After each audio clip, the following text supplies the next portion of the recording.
Hello, नमस्ते, आदाब, सत श्री अकाल। कैसे हैं आप सब? मेरा नाम है Manisha Kaushik. I am an astrologer, a tarot card reader, numerologist and a vastu feng shui consultant.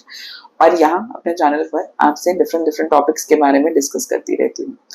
आज बात करेंगे वो कॉमन सवाल की जो मुझे बहुत सारे लोगों ने आज तक हमें ईमेल्स भी किए हैं, कमेंट्स में भी लिखा है, इनफैक्ट कहीं भी मुझे मिल जाते हैं या मैं कहीं पर जा भी रही होती हूँ तो लोग अक्सर ये सवाल पूछ ही लेते हैं कि नॉर्थ ईस्ट में अगर टॉयलेट हो तो उसका उपाय क्या होगा। कोई छोटा सा उपाय बता दीजिए, क्योंकि ये प्रॉब्लम आजकल बहुत कॉमन होती जा रही है। अब ये बात सच है कि नॉर्थ ईस्ट का जो टॉयलेट है वो काफी बड़ा वास्तु दोष माना जाता है। इनफैक्ट वो एक नहीं बल्कि मल्टीपल प्रॉब्लम्स को जन्म दे सकता है। अब ये एक के बाद एक अगर जब चीजें जो है वो हमारे साथ सिचुएशन में ऐसी चल रही हो, जिंदगी में ऐसी चल रही हो, तब हमारा ध्यान इन चीजों की ओर ज्यादा जाता है, तब हमें ट्रीटमेंट जो है वो ज्यादा नजर आने शुरू होते हैं।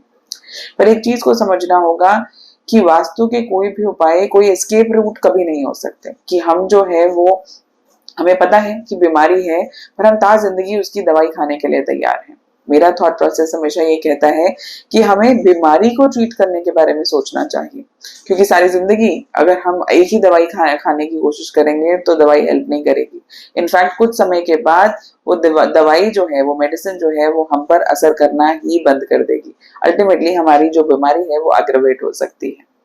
अब नॉर्थ ईस्ट में बाथरूम या टॉयलेट होने के कारण जो है वो दिक्कतें कई होती हैं, जो जरूरी नहीं कि सिर्फ सेहत पक्ष ही आपका जो है वो अफेक्ट करे। एक अनयूजुअल, जो अनएक्सप्लेन्ड टेंशंस जो हमारी जिंदगी में रहती हैं कि पता नहीं, पर दिमाग पर हमेशा बोझ है। पिता पुत्र के रिलेशंस, आपस में फैमिली के कनेक्शंस, फाइनेंशियल लॉसेस जो हैं वो हो सकते हैं। तभी मैंने बोला कि सिर्फ एक नहीं बल्कि मल्टीपल प्रॉब्लम्स को जन्म देते हैं। तो हमें ये समझना है कि जब हम किसी प्रॉब्लम की बात कर रहे हैं, जैसे मैंने एक बीमारी का एग्जाम्पल लिया, तो बीमारी को ट्रीट करना जरूरी है। अब ये कोई भी इंसान किसी भी बीमारी के साथ सारी जिंदगी खुश तो डेफिनेटली नहीं रह सकता।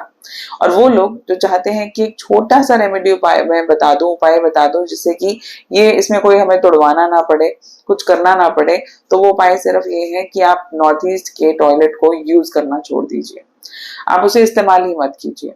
अब अगर ये चीज मैनेज कर सकते हैं तो जिंदगी में अपनी प्रॉब्लम्स को भी कई गुना हम जो है वो मैनेज कर सकते हैं। अब कई लोगों को जब ये इतना सारे उपाय सुनने के बाद वो क्या करते हैं कि चलो ठीक है, हमें बाथरूम नहीं यूज करना, हम यहाँ पे स्टोर बना देते हैं। और उस नॉर्थ ईस्ट को कि आपने क्या किया, कबाड़ खाना बना दिया कि उसमें जो सामान घर का जरूरत नहीं था, क्योंकि बाथरूम नहीं यूज करना था तो हम सामान ही भरते गए। वो भी एक चैलेंज बन जाता है, क्योंकि आप कहेंगे कि हमने नॉर्थ ईस्ट का बाथरूम तो हम नहीं यूज कर रहे, फिर भी हमारी जिंदगी में इतनी परेशानियां क्यों हैं? क्यों? क्योंकि आपने उस नॉर्थ ईस्ट को इस्तेमाल कैसे किया। तो सिर्फ उस चीज को बंद कर देना एक रेमेडी नहीं है।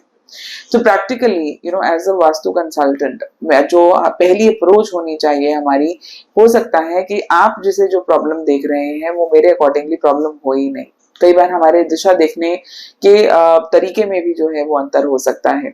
हो सकता है कि आपके दिमाग में ये वहम इसलिए बैठ गया क्योंकि किसी और ने आपसे ये बात कही। तो इसलिए जब तक हम वो एनालिसिस नहीं करेंगे, उस बीमारी को नहीं पकड़ेंगे, वो बीमारी को पकड़ेंगे कैसे? फ्लोर प्लान को देखकर, उसको उसको डिस्कस कर कर। तो जरूरी नहीं कि सिर्फ यही चीज आपकी जिंदगी में प्रॉब्लम्स क्रिएट कर रही हो, बल्कि और चीजें भी हो सकती हैं जिनके कारण आपकी प्रॉब्लम्स जो है वो बढ़ती जा रही है। और ये भी बात को समझना जरूरी है कि वास्तव में कोई भी उपाय ऐसा नहीं है, तोड़वा दिया आपने कुछ और आपने वहां बना दिया, फिर तो इट मेक सेंस कि हमने उस प्रॉब्लम को जड़ से ही खत्म कर दिया। लेकिन अदरवाइज, और उसको भी ऐसे ही तुड़वाने का तरीका नहीं है, उसके भी प्रोसेसेस होते हैं। उन प्रोसेसेस को हमारे आगे आने वाले वीडियोस में डिस्कस करेंगे। लेकिन मान लीजिए कि हमने उसे नहीं तुड़वाया, कि कोई भी बीमारी को अगर हमने अनअटेंडेड छोड़ दिया, कि अभी हमने एक मेडिकेशन लिया, कि हमने ये कोर्स कंप्लीट किया और हमने छोड़ दिया, दोबारा चेक करना भी जरूरी है कि आपके लिए वो बीमारी बढ़ रही रही है या घट रही है या अपने ऑप्टिमम है कि सब कुछ सही है। तो ये प्रॉब्लम्स जो हैं वो टाइम टू टाइम एनालाइज होनी चाहिए, टाइम टू टाइम ट्रीट होनी चाहिए, और जो दवाई यानी कि रेमेडीज की जो मात्रा है वो टाइम टू टाइम बढ़ती और घटती रहनी चाहिए, ताकि वो चीज देखिए, अगर तो जिंदगी आराम से कट रही है, कोई प्रॉब्लम है ही नहीं, तो फिर तो हमें हमारी चिंताएं होनी नहीं चाहिए। मगर कुछ चीजें अगर जिंदगी में ऊपर नीचे चल रही हैं तो उसको इवैल्यूएट कराना चाहिए।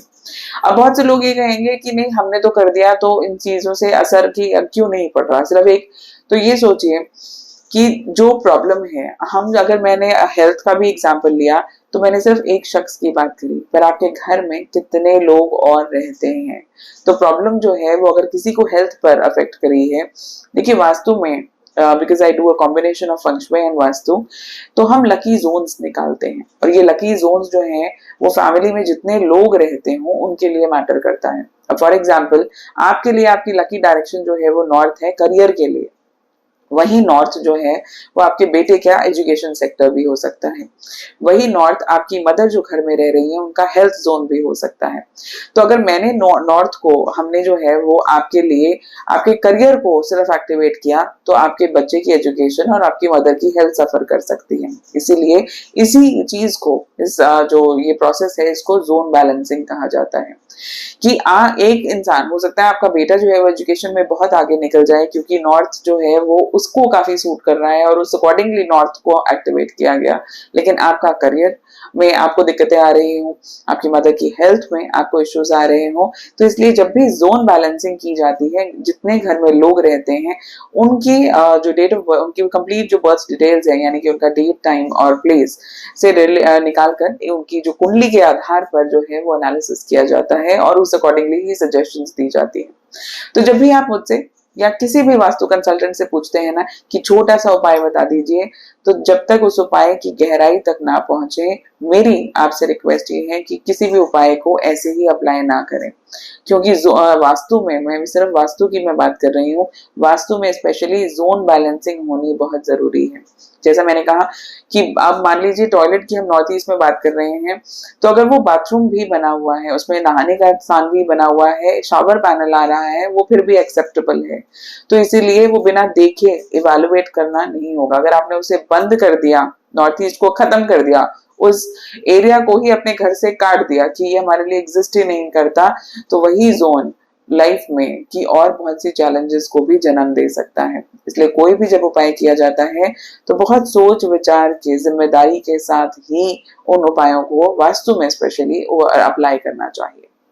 खैर, मेरे नंबर्स जो है वो स्क्रीन पर दिए हुए हैं, आप पर्सनली मुझसे बात करना चाहते हैं तो आप यहाँ हमें कॉल कर सकते हैं, और किन टॉपिक्स के बारे में आप सुनना चाहते हैं कमेंट बॉक्स में जरूर बताइएगा। आपका पर्सनल कोई एक्सपीरियंस रहा है नॉर्थ ईस्ट के बाथरूम से तो आप वो भी जरूर शेयर कीजिएगा, और कोई और दिक्कतें परेशानी हो तो मैं आपके लिए हमेशा हाजिर हूँ। आप कॉल कीजिए, कनेक्ट कीजिए, और भी बहुत सारे सोशल मीडिया चैनल्स पर मैं टाइम टू टाइम जो है वो कुछ छोटी छोटी अपनी नॉलेज के अकॉर्डिंगली चीजें जो है वो शेयर करती रहती हूँ, जिनके बारे में आप सुन सकते हैं, उन्हें अपनी जिंदगी में अप्लाई कर सकते हैं। एक बात की तो अश्योरेंस दे सकती हूँ कि मेरी जो रेमेडीज हैं उनके कोई साइड इफेक्ट्स नहीं है, तो उनसे बेहतरी ही होती मैंने देखी है, और लोगों ने टचवुड मैं कहूँ कि वापस आकर जो है वो अच्छे एक्सपीरियंसेस ही शेयर किए हैं।